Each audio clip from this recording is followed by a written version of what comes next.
kumran yang pernah.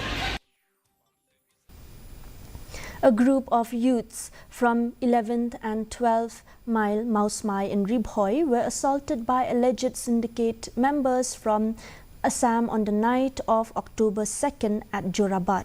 In response, the residents of Mawsmai 11th Mile held a meeting today, led by the headman Petrus Shakwa, and decided to send a petition to the Deputy Commissioner of Ribhoi District, demanding the removal of a gate set up by the syndicates within Meghalaya's border.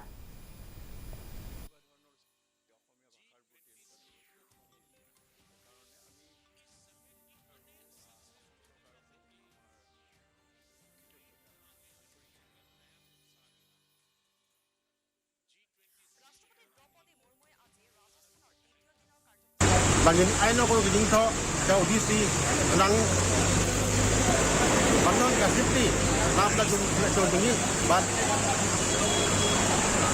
bakin ay duty ya dipulit manira at magpili ya gini ko yung kuya kon